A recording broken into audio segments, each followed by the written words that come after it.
Good morning, everyone in YouTube land. It's 9:27 right now. We're just leaving the St. Mark's Pinhook campsite where we stayed last night. 62 degrees this morning and sunny. So yeah, what do we got going on for today? Because we were having kind of a little change of plans. Well, last night we watched a blood moon. Oh yeah, that was pretty cool. Kevin, I'll put up a picture, his best one that he was able to get. Because I was not able to get a good picture. I have really good pictures from the solar eclipse last year, but this lunar one was just not working with me.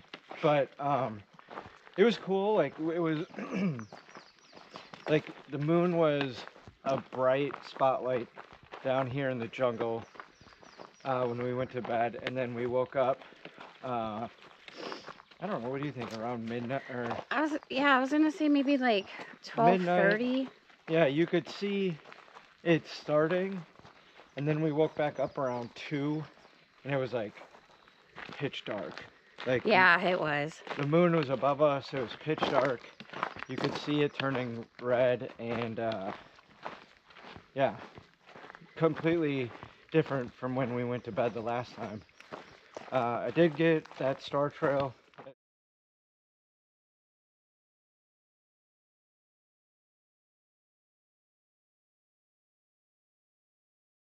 Not as good as I wanted.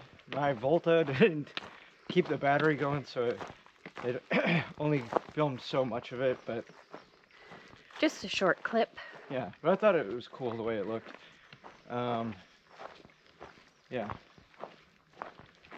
What do we got for today? Next year, I guess, or something. But today, we're just gonna we're just gonna walk through Ring Dyke. We're not gonna stay there. That's what we had initially planned, but since we went farther yesterday, it would have only been like a 6-mile day. So yeah, so we got in touch with Sweet Magnolia's, the bed and breakfast in St. Mark's, and asked if we could just check in an extra day early, and they said yes. So we'll be doing 15.5 miles through St. Mark's today and getting there a day early.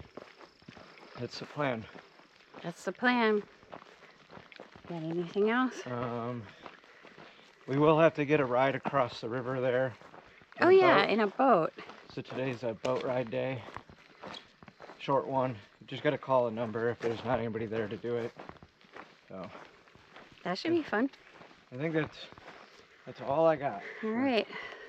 Got to keep our eye out for gators on this road, because yesterday we ran into a couple. So ready? Let's go.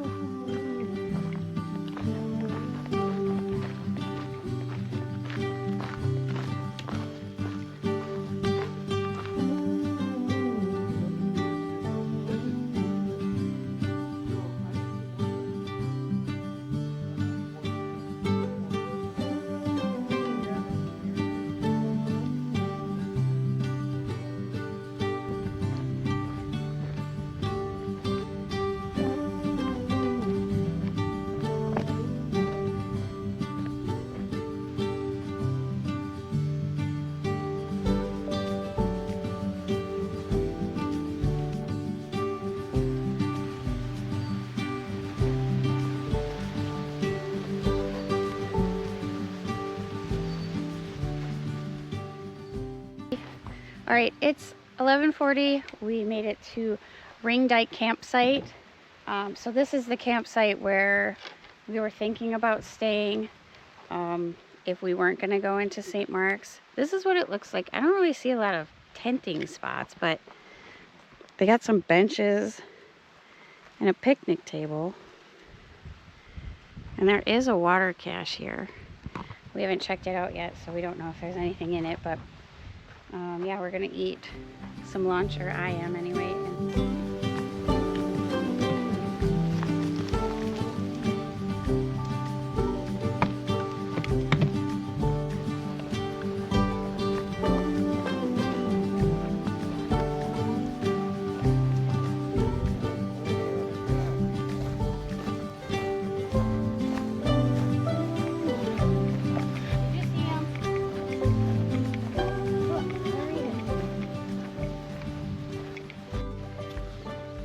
there's a gator right there.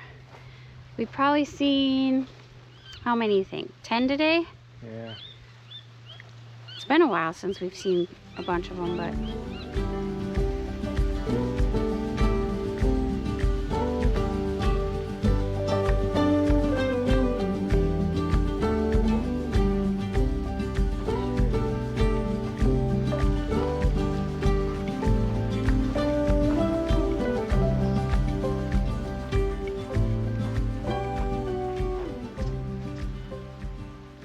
So for those of you who have seen Little Shop of Horrors, I feel like we found the little plant out here. You know, you could dig it up and take it back if you want, but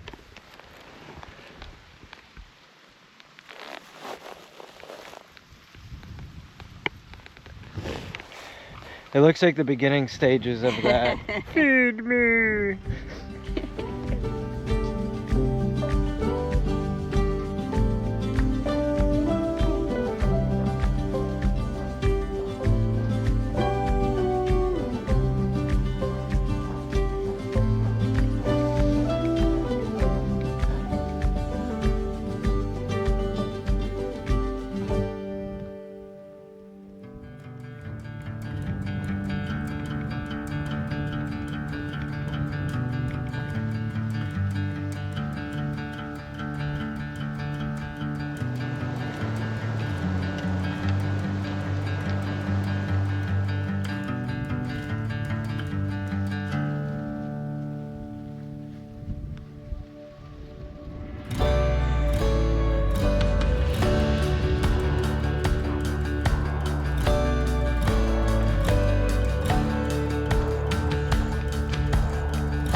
So back there, we just took our right turn. It ended our road walk kind of portion of the day.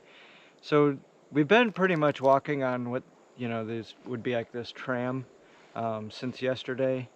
It's all been part of this Port Leon, which was founded in 1838 as the terminus of Florida's first railroad, the Tallahassee Railroad. Port Leon was an important shipping port for cotton plantations in the Tallahassee area.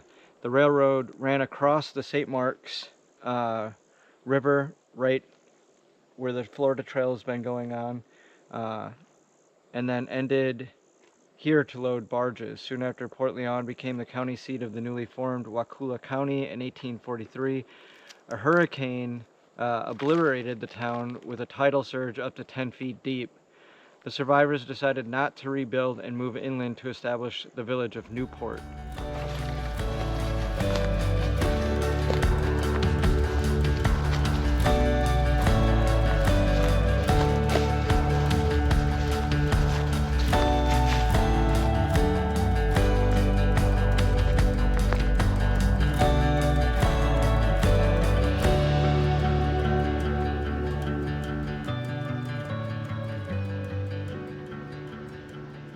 It's 3:45 and we've made it to the St. Marks River. Kevin just called the marina and inquired about somebody coming to pick us up to take us across. They were really friendly about it, said they'll be over here any minute, and basically you just give them a tip, I guess. Yeah. And it's something they do all the time, so. Sometimes they accept the tip and sometimes they refuse.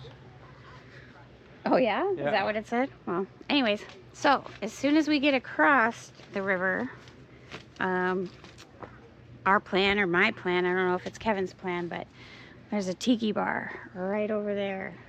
So we're gonna swing through there and maybe get something to eat. Yeah, I'm hungry. I'm thirsty.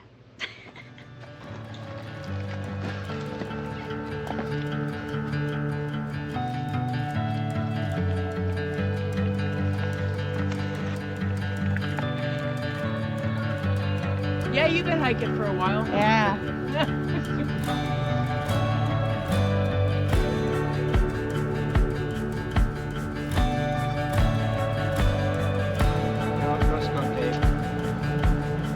Thought we smelled it a couple times and it just went deep. right, we made it across.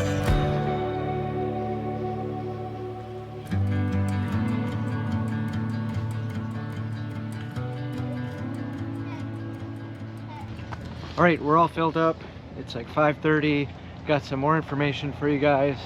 So St. Mark's is one of the oldest settlements in North America. The first Europeans to have seen this point was Panfilo de Narvaez in 1528. In 1679, the Spanish started building the first fort in St. Mark's using logs painted with lime to look like stone, but the pirates weren't fooled by the camouflage. They looted and burned the fort a few years later. Forts in St. Mark's were later occupied by the Spanish, British, the Spanish again, then for 5 weeks by a force seeking to establish the nation of Muskogee, and then the Spanish again, before being taken over by the United States by Andrew Jackson in 1818.